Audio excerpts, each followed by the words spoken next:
नमस्कार दोस्तों, स्वागत है आपका divine knowledge and eternal peace पर। दोस्तों, दुनिया में हम लोगों का सबसे बड़ा आदर्श क्या है? रुपया इकट्ठा करो, मनी मेकिंग, या कह दो पेक्यूनरी मैनिया। यही हो रहा है। जिसको देखो, क्यों भाई, कितने रुपए इकट्ठे किए, कितने मकान, कितने जायदाद बनाई। यही सवाल लोग एक दूसरे से करते हैं। यह नहीं पूछता कोई कि अरे भाई, तेरी अंतर की क्या हालत है, अपने आप की होश है या नहीं। समझे?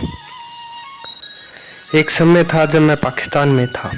उस समय मैं रिटायर हुआ ना, तो लोग पूछने लगे कि क्यों भाई, कितने रुपए इकट्ठे किए। यही आम सवाल है ना। मैंने कहा भाई, मेरे प्रोविडेंट फंड में थोड़े से पैसे हैं बस। लोग कहने लगे तुम बड़े बेवकूफ़ हो, कुछ इकट्ठा नहीं किया। मैंने कहा भाई, जो बांट कर खाएगा वह कैसे इकट्ठा करेगा। और सच्ची बात तो यही है ना। कहने लगे कितनी जायदाद बनाई है। मैंने कहा कोई मकान नहीं बनाया। लोग कहते तुम कितने बेवकूफ़ हो। मैंने कहा बहुत अच्छा भाई, उनकी अकल से बेवकूफ़ ही थे हम तो। पाकिस्तान बन गए और हम यहाँ आ गए।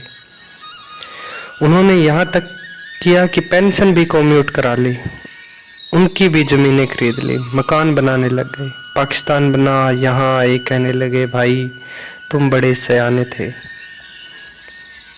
क्योंकि ज़मीनें तो वहीं रह गई ना। जो दुनिया के रंग में रंगे हैं, मुआफ़ करना वे ऐसे लोगों को जो इस तरफ रूहानियत की तरफ जाने वाले हैं। कहते हैं यह भी कोई आदमी है, सोसाइटी के काबिल नहीं है। जो इस रूहानी रंग में हैं वे उन पर रहम करते हैं। ये दुनियादार बेचारे हैं, परमात्मा इन पर दया करे।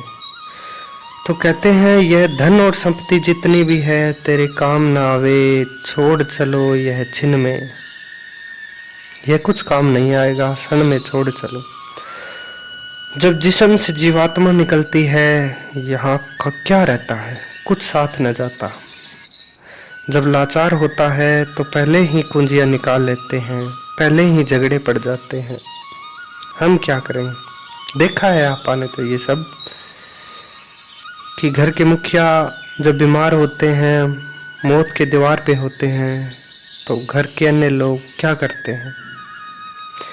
मैंने ऐसे वाक़यात देखे हैं कि पति मर गया, स्त्री ने लाते रख ली पति के जिस्म पर कि मैं इसको निकालने नहीं देती, पहले मेरा फैसला करो, मतलब सब कुछ मेरे नाम करो। बताओ क्या असर है इस दुनिया का।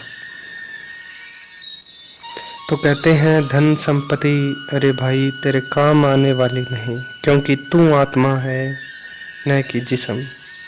जिस्म के छूटते ही सब पराया हो जाता है। दोस्तों, ये कहानी श्री संत कृपाल सिंह जी महाराज की है। उन्होंने सही तो फरमाया है, सब कुछ यहीं रह जाना है। माना कि दुनियादारी में यह सब करना पड़ता है, लेकिन इस सब में इतना नहीं डूब जाना है कि जिस लिए हम धरती पर आए हैं उसकी तरफ ध्यान ही न रहे।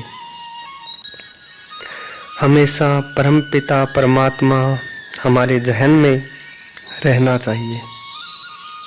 गीता में बताया है कि मोक्ष का सरलतम द्वार यही है, मुक्ति का सरलतम द्वार यही है कि मरते दम तक परमात्मा याद रहे। कहते हैं अगर मरते वक्त किसी को परमात्मा की याद आ जाए, मतलब दुनियादारी भूल जावे, घर परिवार मोह छूट जावे, उस समय अगर परमात्मा की याद आ जाए तो वो परमात्मा में ही विलीन हो जाता है, जन्मों जन्म से मुक्ति पा जाता है। धन्यवाद। मिलते हैं अगले वीडियो में।